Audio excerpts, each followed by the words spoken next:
الحمد لله نحمده ونستعينه ونستغفره ونؤمن به ونتوكل عليه ونعوذ بالله من شرور أنفسنا ومن سيئات أعمالنا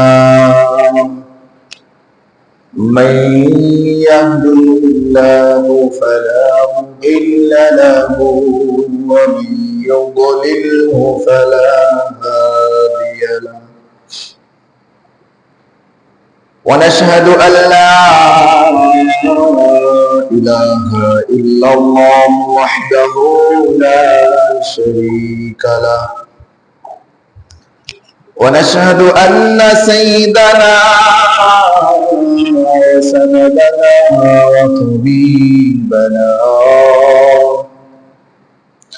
وطبيب أرواحنا ومولانا محمدا عبد الله ورسوله صلى الله عليه وعلى آله وأصحابه وبارك وسلم تسليما كثيرا كثيرا أرسله الله بالحق بشيرا ونذيرا وداعيا إلى الله بإذنه وسراجا وقمرا منيرا وبشر المؤمنين بأن لهم فضلا كبيرا ولا تطع الكافرين والمنافقين والفاسقين ودع عنهم وتوكل على الله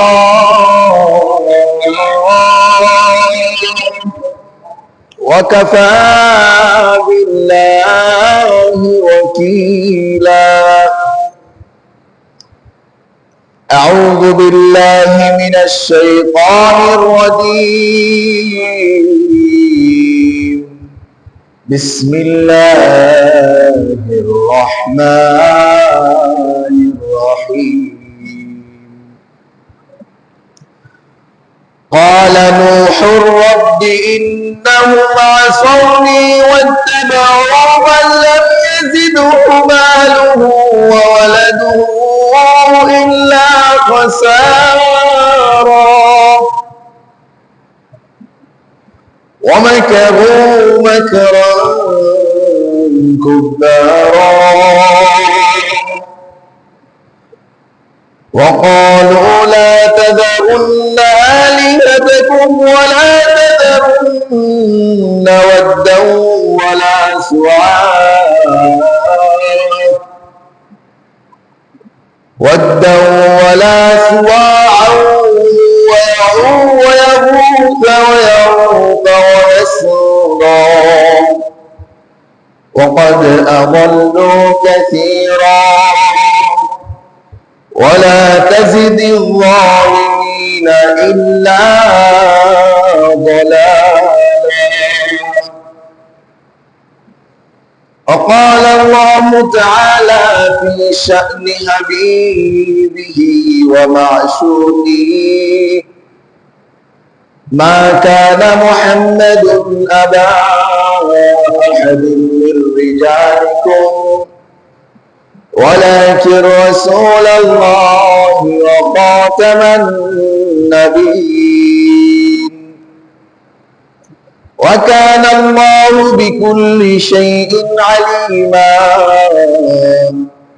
إن الله وملائكته يصلون على النبي يا أيها الذين آمنوا صلوا عليه وسلموا تسليما اللهم صل على محمد وعلى آل محمد كما صليت على إبراهيم وعلى آل إبراهيم إنك حميد مجيد اللهم بارك على محمد وعلى آل محمد كما باركت على إبراهيم وعلى آل إبراهيم إنك حميد مجيد بلغ العلا بكماله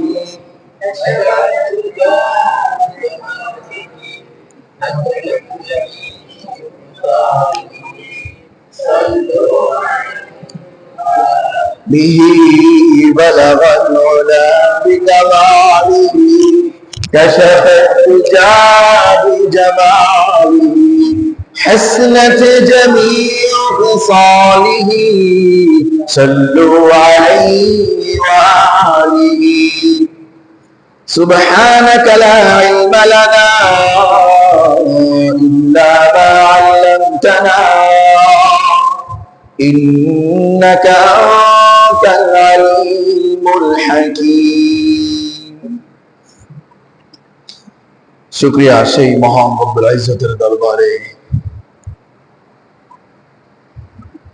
যে পরওয়ারদিগার রব্বুল আলামিন আমাকে আপনাকে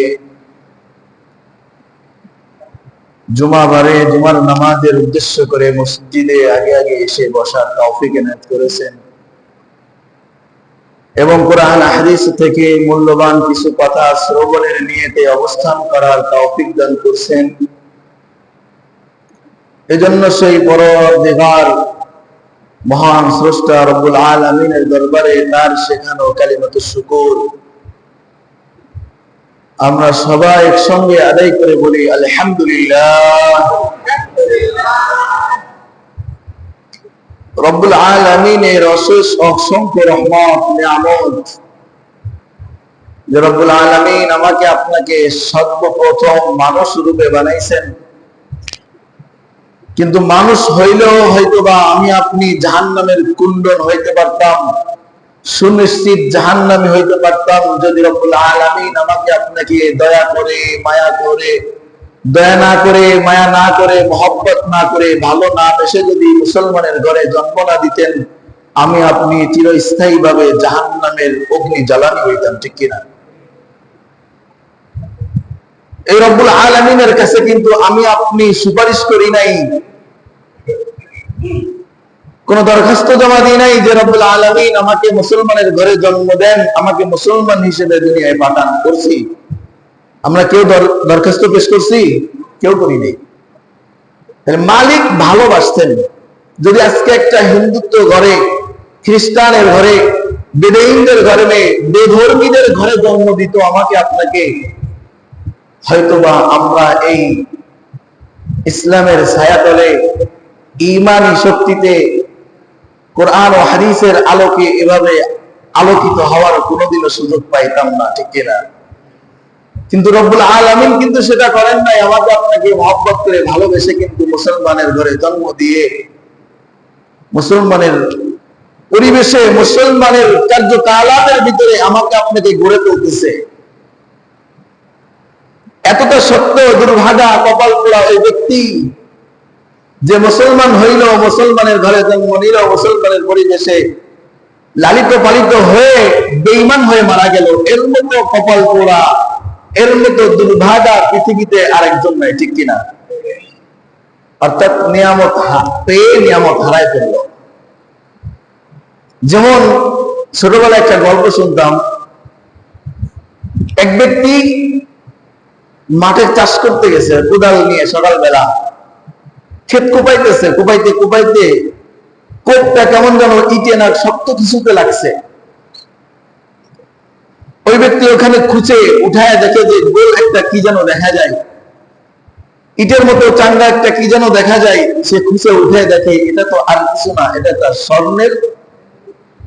স্বর্ণের গোটা, স্বর্ণের দলা, একটা স্বর্ণের ইটা। ওই ব্যক্তি কি খেতে আর কাজ করবে? ওই ব্যক্তি এটা উঠাই আসছে, এনে নদীর পাড়ে গেছে ধুইতে, কাদামাটি মাখানো। এই স্বর্ণের ইটাটা, স্বর্ণের দলাটা ধুইতে গেছে কোথায়? নদীর ঘাটে। সুন্দর করে কসলায় কসলায় ধুইতেছে, পাম ধরতেছে না যে আরেকটু পরিষ্কার করে ধুই। ধুইতে ধুইতে হাত পিছলায়া নদীর ভিতরে পড়ে গেছে। হাত পিছলায়া নদীর ভিতরে পড়ে গেছে। অনেক সময় পর্যন্ত ডুবাইল, কিন্তু নদীর তলদেশ পর্যন্ত পৌঁছাইতে পারলো না। ওই স্বর্ণের ইটাটা আর দ্বিতীয়বার তার হাতে আসলো না। উনি মন খারাপ করে কিছু সময় ওখানে বসে থেকে আফসোস করতে করতে বাড়ির দিকে রওনা হয়েছে। বাড়ি যে বোন সাথে কথা বলে না, স্ত্রীর সঙ্গে কথা বলে না, মন মেজাজ খারাপ করে সকালবেলায় কাজে গেল, মন মেজাজ খারাপ করে বসে আছে, স্ত্রী টেনশনে পড়ে গেছে। কি হইল? এই মাত্রই না কাজে গেল, কুদালটা নিয়ে সকালবেলা কাজে গেছে, কাজ না করে মন খারাপ করে এসে বসে আছে, কি হইল?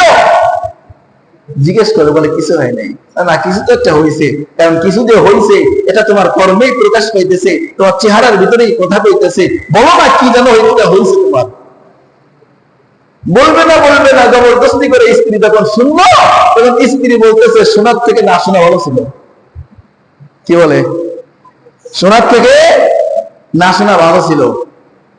এমন তো অবস্থায় দুইজনে এখন টেনশনে, দুইজনে এখন এত মন খারাপ আর মন মালিন্য করে বসে আছে। পাড়া প্রতিবেশী খবর পেয়ে, পাড়া প্রতিবেশী আসা যাওয়াতে দেখে যে দুইজনেরই মন খারাপ। এরা দুইজন মন খারাপ করে কেন বসে আছে? এমন তো অবস্থায় পাড়া প্রতিবেশী জিজ্ঞাসা, কি হয়েছে তোমাদের? তোমরা দুজন এমন করতেছো কেন? এমন কেন তোমাদের চেহারার ভাব? বলবে না। এক পর্যায়ে জবরদস্তি যখন শুনছে, পাড়া প্রতিবেশী বলো যে এই খবর শোনার থেকে না শোনা ভালো ছিল। কি ছিল? এই খবর শোনার থেকে না শোনা ভালো ছিল। শেষ পর্যন্ত ওই বেটা, ওই পুরুষ বলতেছে, তোমরা তো শোনার থেকে না শোনা ভালো ছিল, আমি তো ওই স্বর্ণের টুকরাটা পাওয়ার থেকে না পাওয়া আমার জন্য ভালো ছিল, এত টেনশনে ভুগতাম না। ঠিক কিনা? তা মুসলমান কবল করা ওই ব্যক্তি যে মুসলমান হওয়ার সত্ত্বেও, মুসলমান পরিবেশে লালিত পালিত হয়ে গড়ে উঠা জিন্দগি পার করার পরেও মুসলমানিত্ব নিয়ে যে মরতে পারলো না, ঈমানের মতো দৌলত হারায়া বেঈমান হয়ে মৃত্যুবরণ করলো, এই ব্যক্তির আফসোস ওই ব্যক্তির থেকে কোটি কোটি কোটি কোটি গুণ বেশি হবে। ঠিক কিনা? এজন্য দোস্ত, আমার আপনার কাছে পৃথিবীর সব কিছু থেকে সব থেকে দামি জিনিসটার নাম কি বলেন তো? চিল্লায় বল না।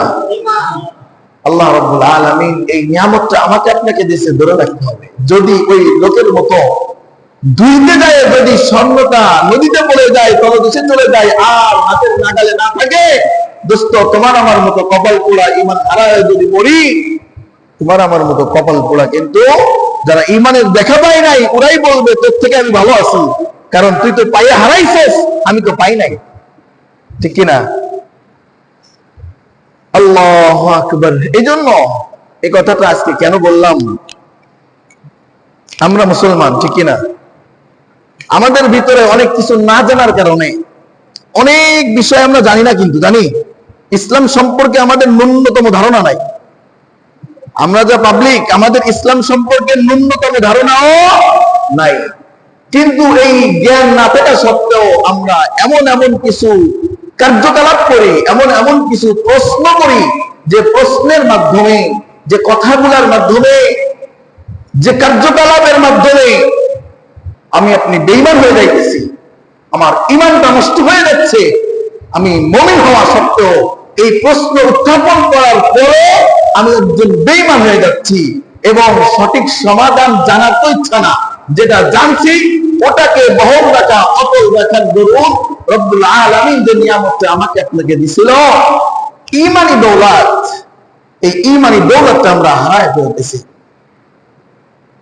এজন্য যদি কারো অন্তরে, আমি আপনাদের কাছে এই কথাটা দাবি রাখবো, শুধু আমি না, প্রত্যেকটা আহলে ইলম একথা বলবে যে আপনার ভিতরে যদি ইসলাম নিয়ে, কোরআন নিয়ে, হাদিস নিয়ে, আল্লাহ নিয়ে, আল্লাহর রাসূল নিয়ে কখনো প্রশ্ন জাগে, যদি কখনো প্রশ্ন জাগে, হয়তোবা ওটাকে নিজের ভিতরে সীমাবদ্ধ রেখে, অন্তরের ভিতরে রেখেই ওখানে চুপটি মেরে যাবেন, জীবনে মুখে আনবেন না যে আল্লাহই সঠিক, আল্লাহ রাসূলই সঠিক, একমাত্র তারাই সঠিক। কোন ধোঁকা শয়তানের অন্তরে আসতে পারে, ওই ধোঁকার কারণে প্রশ্ন জাগতে পারে, যে প্রশ্ন আমাকে আপনাকে বেঈমান বানায় দেবে।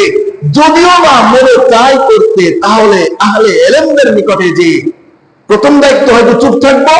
যদি চুপ থাকতে না পারি, প্রশ্নের উত্তরটা একান্তই জানতে হয়, তাহলে আহলে ইলম যারা কোরআন হাদিস সম্পর্কে জ্ঞান রাখে, ইসলাম সম্পর্কে অভিজ্ঞতা অর্জন করছে, এদের কাছে যাব এই নিয়তে যে এই প্রশ্নটা আমার অন্তরে আসছে, এই ধোঁকাটা শয়তান আমাকে দিচ্ছে, উত্তরটা না পাওয়া পর্যন্ত অন্তরটা শান্তি পাইতেছে না, তৃপ্তি পাইতেছে না। বিজ্ঞ মানুষের কাছে যে প্রশ্ন করব জানার উদ্দেশ্যে, কোরআন হাদিসের আলোকে যে ফয়সালাটা জানাবে আমাকে, ওটাকেই নির্দ্বিধায় কোন সন্দেহ সংকোচ ছাড়াই 100% মেনে নিতে হবে। তাহলেই আমার আপনার ঈমান ঠিক থাকবে। কথা বুঝছেন তো? যদি কোনো প্রশ্ন থাকে কি সম্পর্কে, আল্লাহ আল্লাহ রাসূল সম্পর্কে, কোরআন হাদিস সম্পর্কে, ইসলাম সম্পর্কে, তাহলে সর্বপ্রথম চুপ থেকে এই কথাই বিশ্বাস করব, একমাত্রই আল্লাহই হক, আল্লাহই সঠিক, আল্লাহ রাসূলের বাণী সঠিক, আল্লাহর কথাই সঠিক। যদি এটা পারি, আলহামদুলিল্লাহ, আপনি ঈমানের উঁচু পর্যায়ে আছেন। আর যদি প্রশ্নকে ঠেকাইতে নাই পারেন, আহলে ইলমদেরকে জিজ্ঞেস করবেন, যেখানে গেলে সঠিক উত্তরটা আপনি পাবেন, এবং সেটাকেই কবুল করে আঁকড়ে ধরে শেষ পর্যন্ত থাকার চেষ্টা করবেন ইনশাআল্লাহ। ঠিক আজকে এমন কিছু বিষয় আলোচনা করবো ইনশাআল্লাহ। যেমন আমরা তো মুসলমান, ঠিক কিনা? আমাদের ধর্ম ইসলাম, কোন সন্দেহ আছে? আচ্ছা, পৃথিবীতে ইসলাম ব্যতীত আরো একাধিক ধর্ম আছে কিনা? ভালো করে বুঝবেন কিন্তু আজকের আলোচনাটা। এরপরেও যদি আপনার ভিতরে সংশয় সন্দেহ থেকে যায়, মনে করবেন আপনি ঈমান হারা, বেঈমান। ইসলাম ব্যতীত পৃথিবীতে আরো একাধিক ধর্মগ্রন্থ আছে কিনা? ধর্ম আছে কিনা? আছে। এখন আপনার কাছে আমার প্রশ্ন, আপনার ভিতরে যে প্রশ্নটা জাগে, এটা আপনার কাছে আগে করি আমি, এরপর উত্তর দিব। আপনার কাছে মনে হয় ইসলাম যেমন সঠিক, সত্য, হক ধর্ম, অন্যান্য যত ধর্ম আছে সবগুলাই মনে হয় হক, সঠিক? বুঝেন নাই? সব ধর্মই সঠিক? সব ধর্মই সঠিক না। ইন্নাদ দীনা ইনদাল্লাহিল ইসলাম। আল্লাহ রাব্বুল আলামিন ঘোষণা করতেছেন, ইন্নাদ দীনা ইনদাল্লাহ, আল্লাহর কাছে গ্রহণযোগ্য ধর্ম একমাত্র ইসলাম। কে বলছেন? আমি বানাই বলছি? নিজের থেকে বলছি না। ইন্নাদ দীনা, আল্লাহ রাব্বুল আলামিন বলে, ইনদাল্লাহ, নিশ্চয়ই আল্লাহর কাছে একমাত্র ধর্মই ইসলাম। একমাত্র ধর্ম কি? ইসলাম। আসেন, এখন এই বিপক্ষে একটা প্রশ্ন আমাদের মনে হয়তো কেউ না জেনে করে, কেউ জেনে বুঝে করে। হুজুর, ইসলাম তো আসছে মাত্র 1400 বছর আগে। কতদিন আগে? ভালো করে বুঝেন। ইসলাম আসছে, মোহাম্মদ নিয়ে আসছে বিগত 1400-1450 বছর আগে। এর আগে তো ইসলামের কোন রীতিনীতি ছিল না, ইসলাম ছিল না। কিন্তু এর থেকে তো পুরাতন ধর্ম, যেটা আমাদের ভিতরে বেশি কাজ করে, সনাতন ধর্ম, ঠিক না? ভালো করে বুঝেন। সনাতন ধর্ম, সনাতন মানে কি জানেন? আবার এটার মানে অনেকে জানে না। হিন্দু ধর্ম এটা, কিন্তু এটাকে নাম পরিবর্তন করে কি করা হয়েছে বলেন তো? সনাতন। সনাতন শব্দের অর্থ পুরাতন। সনাতন ধর্ম অর্থ কি? পুরাতন ধর্ম। এখন এই স্লোগানটা বেশি হতো যে সনাতন ধর্ম তো 5000 বছর, 6000 বছর, লক্ষ লক্ষ বছর আগের ধর্ম। ইসলাম তো মাত্র 1450 বছর আগের ধর্ম। তাহলে ইসলাম কিভাবে আল্লাহর কাছে একমাত্র মনোনীত প্রিয় হতে পারে? আর এত পুরাতন একটা ধর্মকে কিভাবে আপনারা বাদ দেন? আমি এখানে এক কথায় আপনাকে প্রশ্ন করব যে আপনি এই বিষয়টা জানেনই না, এর লাগে প্রশ্ন করছেন যে ইসলাম বিগত 1450 বছর আগে আসছে। না, এটা ভুল ধারণা, ভুল কথা আপনার। ইসলাম ওই দিন আসছে যেদিন আল্লাহ রাব্বুল আলামিন দুনিয়ায় মানব সৃষ্টি করছেন। ইসলাম কোন দিন আসছে? কথা বলে না। ইসলাম কোন দিন আসছে? যেদিন আল্লাহ রাব্বুল আলামিন দুনিয়ায় মানব সৃষ্টি করছেন, ওই দিন ইসলাম আসছে। দলিল দেব, দলিল দিলে সব দিব ইনশাআল্লাহ। কোরআন থেকে কথা বলতেছি। ইসলাম ওই দিন আল্লাহ পাঠাইছে যেদিন দুনিয়ায় মানুষ পাঠাইছে। সর্বপ্রথম মানবের নাম কি? সর্বপ্রথম মানুষের নাম কি? দ্বিতীয় মানুষের নাম হাওয়া আলাইহিস সালাম। সর্বপ্রথম মানব আদম আলাইহিস সালাম, আমাদের আদি পিতা, ঠিক কি না? দ্বিতীয় মানুষটা আমাদের আম্মা জান হযরত হাওয়া আলাইহিস সালাম। এনারা দুইজন যখন দুনিয়ায় আসছে, আল্লাহ রাব্বুল আলামিন তখন সর্বপ্রথম একটা গাইডলাইন দিছে। কি দিছে? এই গাইডলাইনের নাম আল্লাহ রাব্বুল আলামিন নিজেই রাখছেন ইসলাম। নিজে কি রাখছেন? ইসলাম। এখন আপনার কাছে প্রশ্ন আসতে পারে, হুজুর তাহলে কোরআন তো কয়দিন আগে নাযিল হইল? কোরআন তো 1400 বছর আগে নাযিল হইল। এই কোরআন তো মুহাম্মদ আমাদের নবী নিয়ে আসলেন, তাহলে ইসলাম ওখান থেকে আর ইসলামের রীতিনীতি এখন চালু হইল কেন? আমরা বলবো যে না, আপনার এই প্রশ্নটাও ভুল। ইসলাম ধর্ম একটাই। ইসলাম ধর্ম কয়টা? যেটা শুরু হয়েছে আদম থেকে, চলবে কিয়ামত পর্যন্ত। শুরু হয়েছে থেকে চলবে কিয়ামত পর্যন্ত। ইসলাম ধর্ম একটাই আছে, ধর্ম ইসলাম একটাই আছে। কিন্তু জামানার পরিবর্তনে, কওমের পরিবর্তনে, মানুষের পরিবর্তনের মাঝে মাঝে আল্লাহ রাব্বুল আলামিন পয়গম্বর পাঠাইছে, আর ওই কওমের জন্য, ওই জাতির পরিবর্তনের জন্য নতুন নতুন আল্লাহ কিতাব এবং নিয়ম বলি পাঠাইছে। যেমন উদাহরণ দিলে বুঝবেন, আজকে আমাদের সামনে একটা স্কুল প্রতিষ্ঠান দেখা যায়, ঠিক না? এই স্কুল বাংলাদেশের যে প্রাইমারি স্কুল আছে, এই প্রত্যেকটা প্রাইমারি স্কুলের একজন হেড আছে কিনা?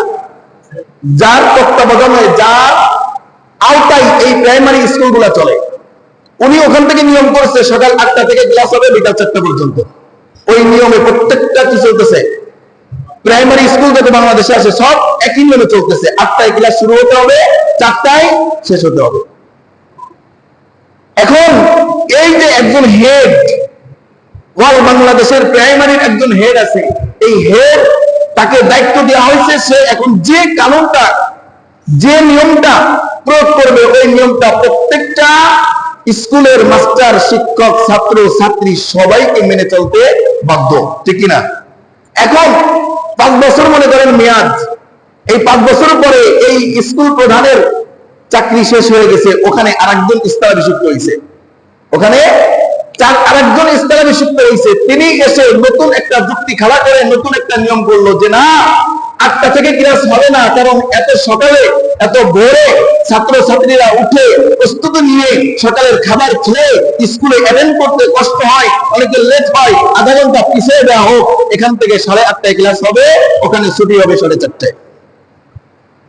এই নিয়মটাও মানতে বাধ্য কিনা? কথা বলে না, বাধ্য কিনা? আচ্ছা, আগের যে টিচারটা নিয়ম করছে, এই নিয়মটা মানতে বাধ্য কেন? তৎকালীন জামানার ছাত্র ছাত্রীরা একটু লেখাপড়ার প্রতি সচেতন ছিল, একটু গার্জিয়ান এলার্ট ছিল।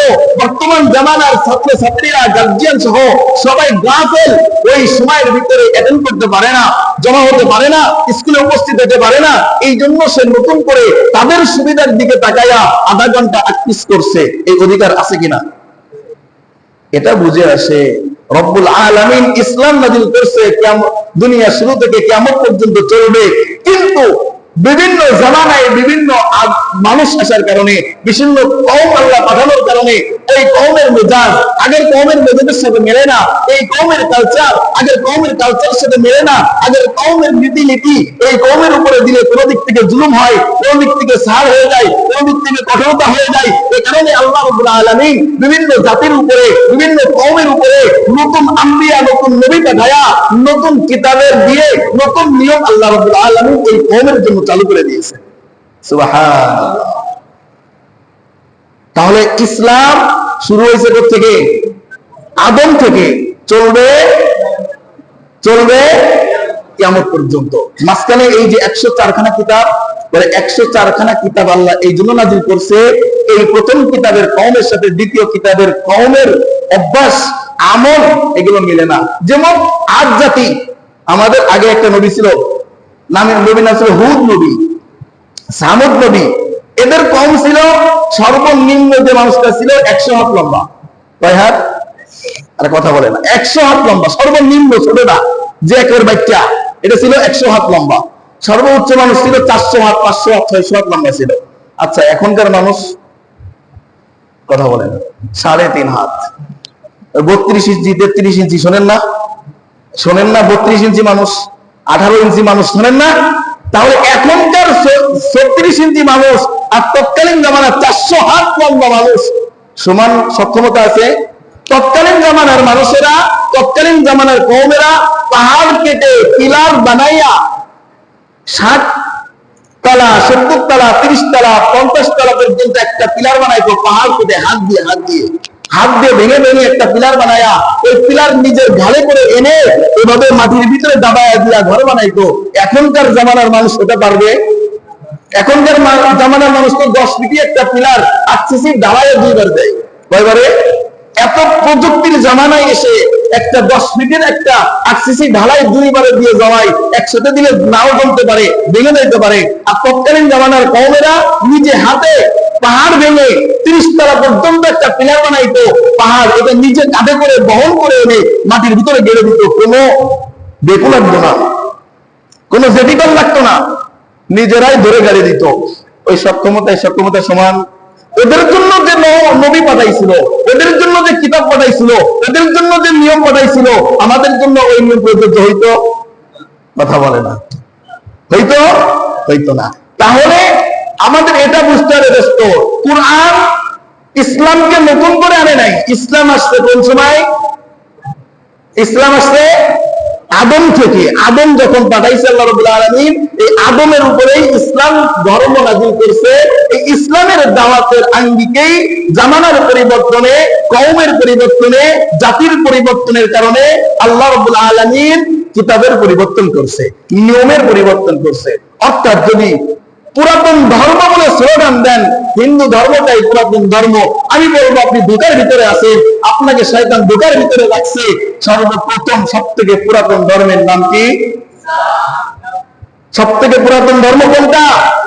ইসলাম। অর্থাৎ আপনাকে যে ধোঁকা দিচ্ছে, আপনার ভিতরে যে শয়তানে ধোঁকা দিচ্ছে, যে সবথেকে পুরাতন ধর্ম আছে সনাতন ধর্ম, হিন্দু ধর্ম, আপনারা এখন ইসলাম 1400 বছর আগের ইসলাম মানতে যে ওই সেই হাজার হাজার বছরের সনাতন ধর্মকে মাইনাস করে ফেলেন। তাদের কি এই ধোঁকাটা আপনাকে, আমাকে, আমার আপনার ইমানের গণ্ডি থেকে বের করার জন্য। কিসের থেকে? ইমানের গণ্ডি থেকে বের করার জন্য এই ধোঁকাটা। এখন আসেন হুজুর, তাহলে এই যে হিন্দু ধর্ম বা সনাতন ধর্মটা কোন সময় থেকে শুরু হয়েছে? আমরা কোরআনের আলোকে জানি সনাতন ধর্মটা শুরু হয়েছে, সনাতন না, হিন্দু ধর্মটা শুরু হয়েছে। হিন্দু নামকরণটা কোথা থেকে হয়েছে আগে বলি। আরব দেশের ভিতরে একটা নদী আছে, নদীর নাম সিন্ধু নদী। কি নদী? সিন্ধু নদী। ওখানকার একটা প্রজাতি ওই নদীর তীরে বাস করত। এখন যেমন দেখেন না বেদেরা বাস করে, যাযাবর, তাবু বেলায়া যেখানে সেখানে বানর নিয়ে বসে, ঠিক ওই সিন্ধু নদীর তীরে একটা প্রজাতি বাস করত।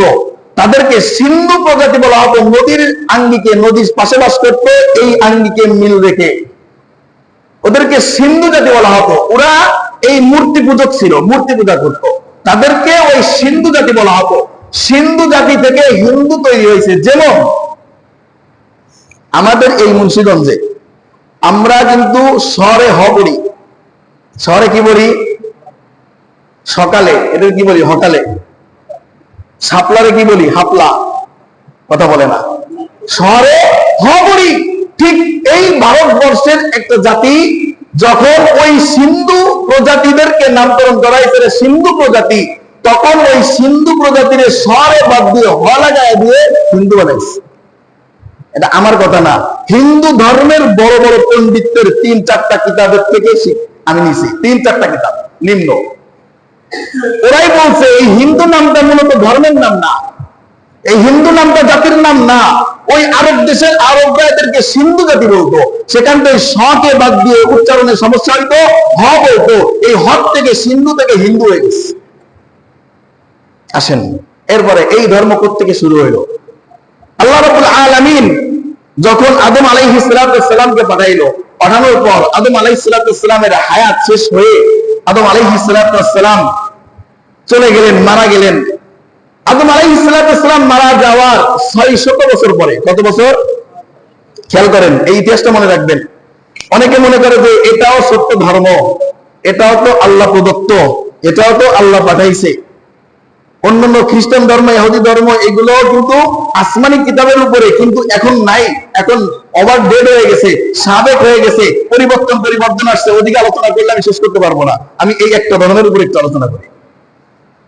আদম আলাইহিস সালাম দুনিয়া থেকে চলে যাওয়ার 600 বছর পরে, কত বছর? 600 বছর পরে তৎকালীন জামানার সমস্ত মানুষেরাই ইসলাম মানত। কি মানত? ইসলাম মানত। একদিন ইবলিস, মহামান্য ইবলিস একদিনকে চিন্তা করলো, আমি তো মালিকের সামনে ওয়াদা দিয়ে আসছি, তোমার সব বান্দাকে আমি কি করব? জাহান্নামের রাস্তায় নিব। এখন সব মানুষ তো একাগ্রতার সাথে একসাথে মিলেমিশে আদমের ধর্ম ইসলাম পালন করে, কিন্তু এদের ভিতরে শিরিকের গুনাহ যদি না ঢুকাই, কারণ শিরিক সম্পর্কে আল্লাহ সবথেকে সাংঘাতিক। শিরিক নিয়ে বললে আল্লাহ রাব্বুল আলামিন তাকে মাফ করতে না। ইন্নাল্লাহা লা ইয়াগফিরু আন ইউশরাকা বিহি ওয়া ইয়াগফিরু মা দুনা যালিক। পৃথিবীতে যত গুনাহ আছে সব নিয়ে যদি মরিস বান্দা, আমি চাইলে তোকে মাফ করে দিয়ে জান্নাতে দিব, কিন্তু শিরিকের মতো শিরিক নিয়ে যদি মরস, শিরিকের মতো গুনাহ নিয়ে যদি মরস, আমি আল্লাহ অগ্রিম বার্তা দিয়ে দিলাম, তোকে মাফ করব না, চিরস্থায়ী জাহান্নামে পাঠাবো। নাউজুবিল্লাহ, আগামীকালকে করেন। এই শিরিক থেকে শুরু হলো। শিরিকের সব থেকে বড় রাস্তাটা কোনটা দেখেন? শিরিকের সব থেকে বড় কোনটা? মূর্তি পূজা করা। কি পূজা? আচ্ছা, মূর্তি পূজা যারা করে এরাও কিন্তু মানে যে আল্লাহ আছে একজন, মানে কিনা? মানে কিনা? আমিও কিন্তু মানি আল্লাহ আছে, আপনিও মানেন আল্লাহ আছে। একজন হিন্দু ধর্মাবলম্বী ভাই, সেও কিন্তু মানে কি আছে? আল্লাহর কাছে নরক স্বর্গ এটাও আছে। কিন্তু তারা মুশরিক কেন? চিরস্থায়ী জাহান্নামী কেন? আল্লাহ রাব্বুল আলামিন বলতেছে এরা শিরিক করছে, কিন্তু শিরিকের সর্ব উচ্চ মাধ্যমটাকে অবলম্বন করছে। আর শিরিক যে করে আল্লাহ রাব্বুল আলামিন তাকে ঈমান দেয় না। শিরিক আর ঈমান একসঙ্গে বসবাস করতে পারে না। এক পাত্রে তেল আর পানি একসাথে মেলে না। তা এরা এই পূজা কেন করে জানেন? এই পূজাকে এই কথা বলে মানে যে এই যে দুর্গা, এই যে কালী, এই যে সরস্বতী, এই যে লক্ষ্মী ইত্যাদি ইত্যাদি, এই সমস্ত গুলা ওই আল্লাহর কাছে পৌঁছাই দেওয়ার মাধ্যম। নাউজুবিল্লাহ কইতেন না? আল্লাহর কাছে পৌঁছায়া, আমি নাদানকে আল্লাহর কাছে পৌঁছায়া দেওয়ার মাধ্যম। আসেন, এটা কি বানায় বললাম নাকি কোরআন থেকে বললাম? উদার দলিল দিচ্ছি। সূরা নূহর ভিতরে আল্লাহ রাব্বুল আলামিন বলে, আদম নবী দুনিয়া থেকে চলে যাওয়ার 600 বছর পরে হযরতে ইবলিস, জনাবে ইবলিস একদিন চিন্তা করলো এই কথা করে, যে চিন্তা সেই কাজ। অনেক লম্বা ইতিহাস, আমি সংক্ষেপে বলবো। উনি সাদা দাড়িওয়ালা, জুব্বাওয়ালা, পাগড়িওয়ালা, টুপিওয়ালা, পাগড়ি মাথায় দিয়ে একদিন দরবেশ সেজে আসছে। এসে যারা মনে করেন যে একটু ভালো ইবাদতকারী আছে, কি আছে? ভালো, যারা একটু বেশি ইবাদত করে, দেখবেন অনেকে 5 ওয়াক্ত নামাজি আছে, নফল পড়ে না। অনেকে নফল সুন্নতও পড়ে, নফলও পড়ে, অনেকে তাহাজ্জুদও পড়ে, নামাজি আছে কিনা? তাহলে ইবাদতের ভিতরেও তারতম্য আছে। তো যারা একটু বেশি ইবাদতকারী, এদেরকে একদিন এসে ডাকছে, ডেকে বলতেছে, ভাইজান আপনারা যে রাস্তায় আছেন আলহামদুলিল্লাহ খুব ভালো রাস্তা, বুঝেন, খুব ভালো রাস্তা। এই যে ইবাদত বন্দেগী করতেছেন, এই ইবাদত বন্দেগী ছাড়া কিন্তু আল্লাহর কাছে মাপ পাওয়া যাবে, এর উপরে কিন্তু অটল থাকতে হবে, অবিচল থাকতে হবে। আর যারা এই ইবাদত থেকে দূরে আছে, এরা কিন্তু গুমরার ভিতরে আছে। আচ্ছা, এটা ভালো কথা না খারাপ কথা? কথা কয় না। ভালো কথা না খারাপ কথা? কিন্তু কইতেছে কেডা? নিশ্চয়ই এর পিছনে কিছু একটা আঁকানো আছে। ইবলিস যখন এই কথা বলে, তখন এই মুরব্বীরা বলে, হ্যাঁ তা তো অবশ্যই, আমরা খেয়ে না খেয়ে সবসময় আল্লাহ আল্লাহ করি, আল্লাহর ইবাদত করি। আর যারা এই স্বাধীনতা পেয়ে ইচ্ছা স্বাধীনতা ভাবে চলতেছে, এদের থেকে তো আমরা একটু আগায় আছি, ঠিক কিনা? ইবলিস কইতেছে অবশ্যই এই রাস্তায় না আসলে অবশ্যই জাহান্নামে যাইতে হবে। কিন্তু একটা প্রশ্ন আছে, কি আছে? একটা প্রশ্ন আছে, এখন তো নবী নাই, আসেনি? কয় না, এখন নবী নাই, কিন্তু নবীর সাথে যারা ছিল, আচ্ছা যখন নবীদের সাথে নামাজ পড়ছেন তখন নামাজ পড়ে যে মজা পাইছেন, এখন নবী ছাড়া নামাজ পড়ে যে মজা পান, এই মজা কি পাওয়া যায়? কয় না, কখনোই না। কারণ দেখবেন, ইমাম সাহেব আছেন আপনাদের, ইমাম সাহেবের পিছনে নামাজ পড়লে যে মজা, একজন পাবলিকের পিছনে নামাজ পড়লে মজা পাওয়া যায়? ওই মজা পাওয়া যায়? একজন ইমাম সাহেব থেকে আরো একজন বড় আল্লাহওয়ালা বুজুর্গ মানুষের পিছনে যদি নামাজ পড়েন, আল্লামা শামসুল হক ফরিদপুরি, আল্লামা বাইজিদ বুস্তামি, আল্লামা আব্দুল কাদের জিলানীর পিছনে পড়ে যে নামাজ পড়বেন, আপনাদের ইমাম সাহেবের পিছনে নামাজ পড়ে এর মজা পাবেন? কখনোই হয় না। কারণ কি? আল্লাহওয়ালাদের একটা তাসির থাকে, মুসল্লিদের উপরে আল্লাহওয়ালার একটা তাসির থাকে। সবার পিছনে নামাজ পড়ে একই মজা পাওয়া যায়? ইবলিস বলতেছে, নবীর সাথে ইবাদত করে যে মজাটা পাইছো, এখন নবী ছাড়া ইবাদত করে কি সেই মজা পাইতেছো? বলেন না। বলে তাহলে তোমাদেরকে একটা পরামর্শ দিতে দেয় ছোট্ট করে। বলে কি পরামর্শ? বলে তোমাদের তো নবী নাই, আর নবীর সাথে নামাজ পড়ার মজাও তো পাইতেছে না। আমি যদি একটা পরামর্শ দিই, নবীর সাথে নামাজ পড়ার মজাটা যদি পাইতে চাও, তাহলে কি আমার পরামর্শটা গ্রহণ করবা? কথা তো ভালো, যুক্তিযুক্ত, ঠিক না? যে নবীর সাথে নামাজ পড়ে নবীর সাথে ইবাদত করে যে মজাটা পাইতাম, ওই মজা তো পাইতেছি না। এমন একটা পরামর্শ, এটা তো ইবাদত আরো গভীর হওয়ার জন্য, ইবাদতের ভিতরে আরো মজা পাওয়ার জন্য, ইবাদতের ভিতরে আরো মন মানসিকতা একাগ্রতার সাথে আদায় করার জন্য পরামর্শটা তো খারাপ না একবারে। তখন ইবলিস বলল, যদি তোমরা ওই মজা পাইতে চাও তাহলে আজকে শুনে রাখো, তোমরা নবীকে দেখছো না? বলে হ্যাঁ দেখছি। বলে ওই নবীর চেহারাটা কেমন ছিল মনে আছে না? অবশ্যই। বলে নাকটা কেমন ছিল? বলে হ। ঠোঁটটা কেমন ছিল? বলে অবশ্যই ছিল। চোখটা কেমন ছিল? বলে হ। চুলগুলো কেমন ছিল? বলে সব ভালো ভালো মনে আছে। বলে আসো আমার সাথে, আসো। কমপক্ষে সাথে না পড়ো, দেখে দেখে নামাজ পড়লেও তো, দেখে দেখে ইবাদত করলে তো মনের ভিতরে একটু তৃপ্তি লাগবে, শান্তি লাগবে। যা নবী চলে গেছে তা কি হয়েছে, নবীকে দেখে দেখে নামাজ পড়তেছি। বললো পরামর্শ তো ভালো। গেল, শয়তান ওদেরকে নিয়ে গেল, একটা ভাস্কর্য বানাইলো। কি কার্য? কথা বলে না। কি কার্য? বাবা নেই, কি হয়েছে? বাবার একটা ভাস্কর্য বানাই রাখি। বাবাকে দেখতে না বললে কি হয়েছে? বাবার চেহারাটার দিকে প্রতিদিন ঘরের দরজা টাঙায় রাখবো, ঢুকবো আর দেখবো, যাবো আর দেখবো। আল্লাহ রাসূল বলেন, তোর ঘরে চিরস্থায়ী ভাবে রহমতের ফেরেশতা ঢোকা বন্ধ হয়ে গেছে। নাউজুবিল্লাহ কইতেন না। শয়তান আসলো, তাদেরকে ভাস্কর্য বানাইলো, নবীর ভাস্কর্য। নবীর ভাস্কর্য তো বানাইতে পারলো না, কিন্তু কি করলো? তাদের পূর্বপুরুষ যারা বেশি আল্লাহওয়ালা ছিল, বুজুর্গ ছিল, নবীদের কাছাকাছি ছিল, এমন 5 জনের একটা সূরাত বানাইলো, 5 জনের 5টা চেহারা বানাইলো, বানায় তাদের সামনে উপস্থিত করে রাখলো। 5টা চেহারা বানায়, মূর্তি বানায়া, অর্থাৎ ভাস্কর্য বানায়া সামনে রেখে তারা ইবাদত করতো, পূজা করতো না। কিন্তু তখনও কিন্তু পূজা শুরু হয় নাই, তখনও কি হয় নাই? পূজা শুরু হয় নাই। এর পরবর্তী প্রজন্ম যখন আসছে, তখন তারা কি করছে? ওইটাকে সামনে নিয়ে ইবাদত করা শুরু করছে, সামনে রাখছে। ওরা রাখছিল সাইডে, দেখে দেখে ইবাদত করতো। এখন সামনে রেখে তাদের সামনে সিজদা দিত, মাথা নত করতো। পরবর্তী প্রজন্ম যখন জিজ্ঞেস করলো, তোমরা এভাবে কেন ইবাদত করো? বলে আমাদের আগের প্রজন্ম এভাবে ইবাদত করে গেছে, আর তাদেরকে দেখে আমরা ইবাদত করি। আর তারা গুমরা ছিল না, কারণ তারা আম্বিয়া কিরামকে দেখছে, তারা আম্বিয়া কিরামের সাথে ছিল, তাদের সাথে থেকে ইবাদত করছে। অর্থাৎ এটা গুমরা না, এটাই সঠিক পথ। এভাবে চলতে থাকলে, চলতে চলতে বিগত আরো 600 বছর পার হয়ে গেল। যখন আরো 600 বছর পার হয়ে গেল, তখন তৎকালীন জামানার পৃথিবীতে সমস্ত মানুষ মুশরিক হয়ে গেল। কি হয়ে গেল? সমস্ত মানুষ মুশরিক হয়ে গেছে। তাহলে আদম আলাইহিস সালাম মরে যাওয়ার কতশো বছর পরে শয়তান ঢুকা দিল, আর কতশো বছরের মাথায় সব মুশরিক হয়ে গেল? 600 বছর। তাহলে মোট কত বছর হলো? আদম আলাইহিস সালাম দুনিয়া থেকে যাওয়ার 1200 বছরের মাথায় সমস্ত মানুষ মুশরিক হয়ে গেল। এই যে মুশরিক হয়ে গেল, মূর্তি পূজার সূচনা ওই 600 বছর পর থেকে হইল। মূর্তি পূজার সূচনা এই যে ইতিহাসের পাতায় মূর্তি পূজা আসলো, আদম আলাইহিস সালাম চলে যাওয়ার 600 বছর পরে উদ্ঘাটন হইল, শুরু হইল। 1200 বছরের মাথায় সবাই মূর্তি পূজক হয়ে গেল। তখন আল্লাহ রাব্বুল আলামিন একজন পয়গম্বর পাঠাইলো। এই মূর্তি পূজা করে তারা শিরিক করতেছে আমি আল্লাহর সাথে, আমি আল্লাহর কাছে পৌঁছানোর জন্য তাকে মাধ্যম মনে করতেছে, এটা শিরিক। আমি আল্লাহ সবার কাছে, আমি আল্লাহ সব থেকে নিকটে। ওয়াইলা সাআলাকা ইবাদি আন্নী ফাইন্নী করিব। যদি কোনো ব্যক্তি ডাক দিতে দেরি করে, আমি আল্লাহ তার ডাকে সাড়া দিতে দেরি করি।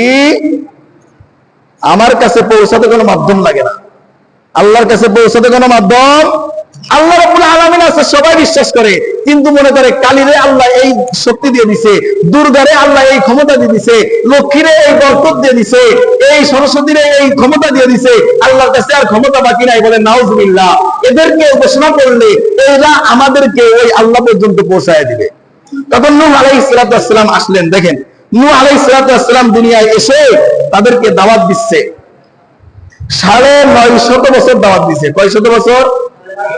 950 বছর দাওয়াত দেওয়ার পর মাত্র 40 জন ইসলাম গ্রহণ করছে। কয়জন?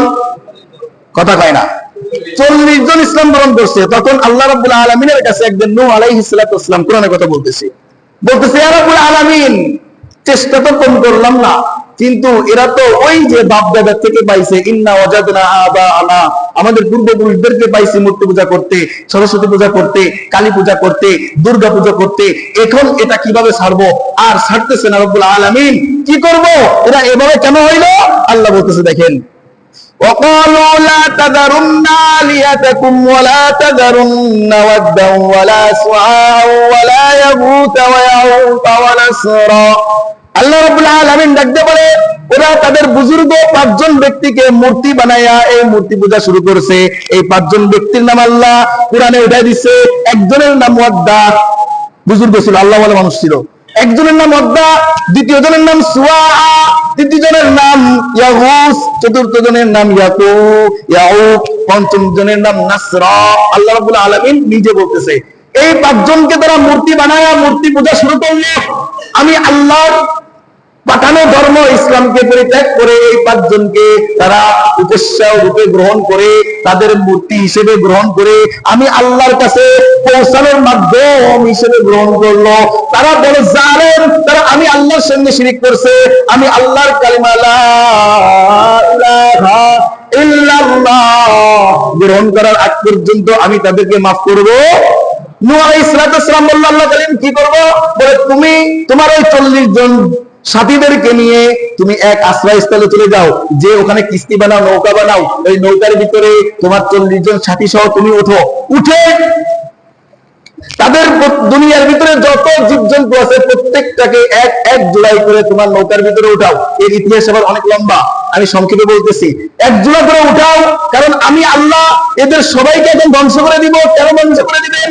দেখেন, মূর্তি পূজা যদি হক হয় আল্লাহ কেন ধ্বংস করলেন? আল্লাহ নিজেই বলতেছে, وقد أضلوا كثيرا ولا تزد الظالمين إلا ضلالا إنك إن تذرهم يضلوا عبادك ولا يلدوا إلا فاجرا كفارا। রব্বুল আলামিন, তুমি কি জন্য এদেরকে ধ্বংস করবা? আল্লাহ রাব্বুল আলামিন বলল, যদি এদেরকে ধ্বংস না করে দিরা সবাই মুশরিক হয়ে গেছে, মূর্তি পূজক হয়ে গেছে। কে বলতেছে? সূরা নূহের 26 নম্বর আয়াত, 27 নম্বর আয়াত। সূরা নূহ 27 নম্বর আয়াত। আজকে খুলবেন, মূর্তি পূজার পক্ষে যারা, আজকে দুর্গা পূজায় যারা মুসলমান হয়ে উপস্থিত হও, খোদার কসম, তুমি দুর্গা পূজার যদি সাক্ষ্য দাও, দুর্গা পূজার সাপোর্ট নাও, তুমি মুশরিক, তুমি কাফের, তুমি বেঈমান হয়ে মারা যাবা। বেঈমান, তুমি বেঈমান। আল্লাহর কথা আমার না। সবথেকে বড় গুনাহ মূর্তি পূজা, সবথেকে বড় শিরক। একদল জাতি তো বের হয়ে গেছে, এখন গালি দেয় ডাইরেক্ট আল্লাহকে। দুর্গা পূজারে শিরক কয়, মূর্তি পূজারে শিরক কয়, কালী পূজারে শিরিক কয়। মোল্লা বানাইছে মূর্তি পূজা, মোল্লা শিরিক কইছে। দুর্গা পূজারে মোল্লা শিরিক কইছে না আল্লাহ কইছে? ডাইরেক্ট আল্লাহ কইছে। মূর্তি পূজা শিরিক শুরু করছে শয়তানে, যারা করবে চিরস্থায়ী জাহান্নামী। আপনি মুসলমান সন্তান হয়ে, মুসলমানের ঘরে জন্ম নিয়ে, মুসলমানের পরিবেশে লালিত পালিত হয়ে, ইমানের মতো দৌলত হয়ে দোস্ত আজকে কালীদের সাপোর্ট করে, কালী পূজাদেরকে সাপোর্ট করে, মুশরিকদেরকে মুশরিক মনে না করে আপনিও মুশরিক হয়ে ইমানের মতো দৌলত হারায়া বেঈমান হয়ে দুনিয়া থেকে বিদায় নিচ্ছেন। সাবধান। আল্লাহ রাব্বুল আলামিন বলতেছে, এদেরকে আমি একেবারে সব শেষ করে দেব, একটা কিছুকে বাঁচায় রাখবো না, একটা পশুকে বাঁচায় রাখবো না। কারণ আল্লাহ রাব্বুল আলামিন বলতেছে, ইউদিল্লু, এদেরকে যদি বাঁচায় রাখি, এরা এদের প্রজন্মকে শিখাবে, এদের প্রজন্মকে এই মূর্তি পূজা শিখাবে। ইউদিল্লু ওয়ালা ইয়ালিদু ইবাদাকা, আপনার যে বান্দাগুলো আসবে পরবর্তী প্রজন্মে, এরা তো জানবে না, এদেরকে মূর্তি পূজা শিখাবে। এবং ওয়ালা ইয়ালিদু ইল্লা কাফিরুন কাফারা, এদেরকে কুফরি আর শিরকের সঙ্গে লাগায়া সব গুনাহগার বানায়া চিরস্থায়ী জাহান্নামী বানায়া এদেরকে জাহান্নামের দিকে অগ্রসর করবে। এইজন্য আল্লাহ রাব্বুল আলামিন বলে, তুমি তোমার এই 40 জন যারা ঈমানের উপরে ইসলাম গ্রহণ করছে, ঈমান গ্রহণ করছে, এই জন্য কিস্তিতে উঠাও, নৌকায় উঠাও, জাহাজে উঠাও, বাকি আমি প্লাবন দিয়ে নদীর পানিকে উঠায়া দিয়ে সব শেষ করে দিব। যে কথা সেই কাজ। আল্লাহ রাব্বুল আলামিন এই 40 জনকে বাঁচায়া বাকি সব একবারে নিমিষে একবারে শেষ করে ফেলছে প্লাবন দিয়ে সমস্ত মুশরিকরে। অন্যায় কয়টা ছিল বলেন তো? অন্যায় কয়টা ছিল? একটা। কি ছিল সেটা? কি ছিল? মূর্তি পূজা। সেটা কি ছিল? ও শিরক ছিল। এই যে আল্লাহ রাব্বুল আলামিন ডাইরেক্ট নাম করে বলে দিয়েছে, ওয়াদাউ ওয়ালা সুআ ওয়া ইয়াগুতা ওয়া ইয়াউকা ওয়া নাসরা। সর্বপ্রথম এই 5টা মূর্তি বানায়া শিরক শুরু করছে। এই 5টা মূর্তি বানায়া মূর্তি পূজা শুরু করছে। এখন আসেন আরেকটা প্রশ্নের জবাব দিব। এখন এই প্রশ্নটা সবার ভিতরে, পুরা অধিকাংশ ভালো ভালো মানুষের ভিতরে এই প্রশ্নগুলো ওঠে। আচ্ছা, আল্লাহ ওদেরকে জাহান্নামে দিবে, ওগুলো আল্লাহ সৃষ্টি না? কথা কয় না? ওগুলো মানুষ না? অন্য ধর্মাবলম্বীরা মানুষ না? আল্লাহকে জাহান্নামে কেন দিবে? সর্বপ্রথম এই প্রশ্নের জবাব আপনাকে দিব। আপনি যে প্রশ্নটা করলেন, এই প্রশ্নটা আল্লাহর উপরে আসে।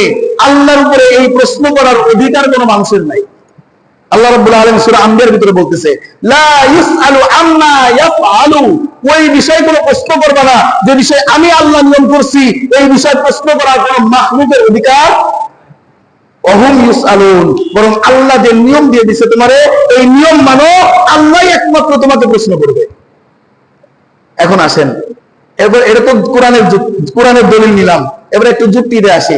আপনি আল্লাহর উপরে এই প্রশ্নটা উত্থাপন করছেন যে আল্লাহ সৃষ্টি করছে মানুষ, ওগুলো তো আল্লাহর সৃষ্টি মানুষ, তাহলে ওইগুলো কেন আল্লাহ জান্নাতে দিবে না জাহান্নামে দিবে? এই প্রশ্ন করে আমরা মুশরিক হয়ে যাইতেছি। এই প্রশ্ন করে কোরআনের বিরুদ্ধে আমার প্রশ্নটা দাঁড়ায়া আমি বেঈমান হয়ে যাইতেছি। এই প্রশ্নটা ডাইরেক্ট স্বয়ং আল্লাহর উপরে করতেছি। সর্বপ্রথম কথা, আল্লাহ আপনার প্রশ্নের উত্তর দিতে বাধ্য। আল্লাহর উপরে এই প্রশ্নটা কেন করি আমরা জানেন? আল্লাহ রাব্বুল আলামিনকে আমি আপনি আমার আপনার মতো মনে করে প্রশ্ন করি। আমি আপনি আমার আপনার মতো মনে করে প্রশ্ন করি। যদি আপনি ধরেন আপনার ঘরের ভিতরে কাদা দিয়ে 2টা পুতুল বানাইলেন। কি বানাইলেন? 2টা পুতুল বানাইছেন। 2টা পুতুল বানায়া একটাকে ভালো লাগতেছে রাখে দিলেন, আর একটাকে ভালো লাগতেছে না ভেঙে ফেললেন। এখন আমি মানুষের এখান থেকে বললাম, এ ভাই আপনি 2টো বানায় একটা কেন ভাঙলেন? একটা কেন ভাঙলেন জবাব দেন। আপনি কি করবেন? তোর ইমামতি পরে তোকে একে মেরে নি। আমি কেন বানালাম, কেন বানাইলাম, তোর কোথায় বলি? আমি আমার ঘরের ভিতরে একান্ত আমার স্বাধীনতা দায়ী করতেছি, তোরা বলতে হইব? ঠিক আল্লাহ রাব্বুল আলামিন স্রষ্টা কোনদিন কারোর কাছে জবাব দিতে করে না। আল্লাহ রাব্বুল আলামিন কেন করলেন, কেন করবেন, এটার উত্তর আল্লাহ রাব্বুল আলামিন তোমাকে দিবে। কারণ তুমি সৃষ্টি, তুমি মাখলুক, তুমি সৃষ্ট, তোমাকে সৃষ্টি করা হয়েছে। তোমার প্রশ্ন স্রষ্টার উপরে কখনো আসতে পারে না। আসেন, এখন এই প্রশ্নের উত্তরটা আমি দিব আপনাকে। এই প্রশ্নের উত্তরটা, ওই প্রশ্নের উত্তর যখন আমাকে দিবেন, একটা স্কুলে একটা ক্লাসে 50 জন ছাত্রছাত্রী আছে। কয়জন? 50 জন ছাত্রছাত্রী আছে। ক্লাসে একটা বছরের ভিতরে পরীক্ষা কয়টা হয়? 3টা। প্রথম সাময়িক, দ্বিতীয় সাময়িক এবং ফাইনাল এক্সাম। এই ফাইনাল এক্সামে মনে করেন 50 জন ছাত্রছাত্রী পরীক্ষায় অ্যাটেন্ড করছে, পরীক্ষায় অংশগ্রহণ করছে। আচ্ছা, আপনারা বলেন তো এই 50 জন ছাত্রছাত্রী সবাই কি ফেল করবে না পাস করবে? কিছু ফেল করবে, কিছু পাস করবে। আচ্ছা, যে শিক্ষক পরীক্ষক, যে শিক্ষা পরীক্ষা নিল শিক্ষক, ইনি যদি চাইতেন, খেয়াল করেন, ইনি যদি চাইতেন সবাইকে 100 দিয়ে সবাইকে পাস করে দিতে পারতেন? পারতেন না? আচ্ছা, যদি এটা করতেন তাহলে জুলুম হইতো না হিসাব হইতো? কথা বলে না। যারা সারা বছর খেয়ে না খেয়ে কষ্ট করে লেখাপড়া করে 5 নাম্বার উঠাইছে, 100 পাওয়ার যোগ্য, 80 পাওয়ার যোগ্য, আর যে সারা বছর খেলাই কাটায়া যে পরীক্ষায় কিছু দেখে নাই তাকে 100 দিল, 80 দিল, তাহলে এই শিক্ষক ইনসাফ করলো না জুলুম করলো? আল্লাহ রাব্বুল আলামিন দুনিয়ায় আমাকে পাঠাইছে, আপনাকে পাঠাইছে, ওই একজন বিধর্মীকে পাঠাইছে। পাঠায়া আল্লাহ রাব্বুল আলামিন স্বাধীনতা দিয়ে রাস্তা দুটাই বানাই দিয়েছে। ওয়া হাদাইনাহুম নাজদাইন, সঠিক রাস্তা তাওহীদের রাস্তা, শিরকের রাস্তা, মূর্তি পূজার রাস্তা আল্লাহ বাতলায় দিয়েছে। এখন তোমার স্বাধীনতা, তুমি যদি সঠিক রাস্তায় চলো, তাওহীদের রাস্তায় চলো, তোমার জন্য জান্নাত। আর যদি শিরকের রাস্তায়, কুফরের রাস্তায় চলো, মূর্তি পূজার রাস্তায় চলো, তোমার জন্য জাহান্নাম। এখন আল্লাহর সৃষ্টি, আল্লাহ চাইলে তো সবাইকে দিতে পারতেন। মনে করেন ডাক্তারি পরীক্ষা হয়েছে, কি পরীক্ষা? এমবিবিএস পরীক্ষা হয়েছে। এমবিবিএস পরীক্ষায় 4 বছরের মাথায় একটা পরীক্ষা হয়েছে, ফাইনাল এক্সাম। এই 4 বছর পরে তাকে ডাক্তারি সার্টিফিকেট দিয়ে দেওয়া হবে। কিসের সার্টিফিকেট? ডাক্তারি সার্টিফিকেট দিয়ে দেওয়া হবে। এখন একটা ছেলে 4 বছর কুশল লেখাপড়া করছে, সবকিছুকে মাইনাস করে সে পাস করার উদ্দেশ্যে, নিজের ডাক্তারি যোগ্যতা অর্জনের উদ্দেশ্যে লেখাপড়া করছে, পরে সে একজন অভিজ্ঞ ডাক্তারের যোগ্যতা নিয়ে পরীক্ষা দিছে, পরীক্ষায় 80 মার্ক, 90 মার্ক, 95 মার্ক পেয়ে পাস করছে। আরেকটা ছাত্র এই যে ডাক্তারি 4 বছরের সময় সে পড়ে নাই, লেখাপড়া করে নাই, কোনো পরিশ্রম করে নাই, সে পরীক্ষা দিছে, তারও শিক্ষক 80, 85, 90, 95 নাম্বার দিয়ে পাস করছে। দুইজন ছাত্রই পাস করে বের হয়েছে। বের হওয়ার পর এরপরে জনকল্যাণে, জনসেবায় তো নিয়োজিত হবে, ঠিক কিনা? একজনের দ্বারা রোগ ভালো হবে, আর একজনের দ্বারাই ও তো শেখেই নাই, ও তো ওষুধ প্রয়োগ করার মূলনীতি শেখে নাই, ও তো পরীক্ষাই দেয় নাই, শুধু সার্টিফিকেট অর্জন করছে ঘুষের বদলে বা ইহসানের বদলে বা আপনার দাবির অনুকরণে যে আপনার ছাত্র আপনি পাস করাবেন না কেন? সারা বছর আপনি পড়াইছেন, আপনি পাস করাবেন না কেন? যেমন প্রশ্ন আল্লাহরে করি, আপনার সৃষ্টি মানুষ, আপনি জাহান্নামে দিবেন কেন? ঠিক শিক্ষকের বিরুদ্ধে প্রশ্ন, আপনার ছাত্র সারা বছর আপনি পড়াইছেন, পরীক্ষাও আপনি নেন, আপনি পাস করাবেন না কেন? এই প্রশ্ন যুক্তিযুক্ত? কথা বলে না। এই প্রশ্ন যুক্তিযুক্ত? ঠিক আল্লাহর পরেও এমন প্রশ্ন যুক্তিযুক্ত না। কারণ আল্লাহ আপনাকে স্বাধীনতা দিয়ে দুনিয়ায় ছেড়ে দিছে, আল্লাহ আপনাকে স্বাধীনতা দিয়ে, ইচ্ছা দিয়ে, দুটো রাস্তাই আল্লাহ আপনার সামনে বাতলায়া দেখাই দিছে, এটা সঠিক, এটা বেঠিক, এটা আমার সঙ্গে শিরিক, এটা আমার একাত্মবাদের তাওহীদ, তাওহীদ গ্রহণ করে জান্নাত, শিরিক গ্রহণ করলে জাহান্নাম। এরপরেও যদি আপনি গ্রহণ না করেন, তাহলে 2 ডাক্তার একসাথে করে একটা রোগী ভালো করে আর একটা সুস্থ রোগীরে মরণের দ্বারে পাঠায় দেয়, ঠিক আপনার জন্য কিন্তু সেটা অপেক্ষা করতেছে। আল্লাহ রাব্বুল আলামিন আমাদের সবাইকে সঠিকটা বুঝে, ইসলাম একমাত্র সঠিক, ইসলাম একমাত্র হক, একাত্মবাদের তাওহীদ একমাত্র হক, এরাই জান্নাতের অধিবাসী, বাকি বেধর্মী সবই জাহান্নামী, এটাই চূড়ান্ত সিদ্ধান্ত, এটাই কোরআনের কথা, এটাই আল্লাহর পক্ষ থেকে, এটা গ্রহণ করে মেনে নিয়ে আল্লাহ রাব্বুল আলামিন আমাদের সবাইকে ঈমানের উপরে অটল থাকার তৌফিক দান করুন, বলেন আমিন। ওয়া আখিরু দাওয়ানা আলহামদুলিল্লাহি রাব্বিল আলামিন ওয়া মা আলাইনা ইল্লাল বালাগ। এরা সুন্নাত পড়ে না, 4 রাকাত ক্বাবলা সুন্নাত।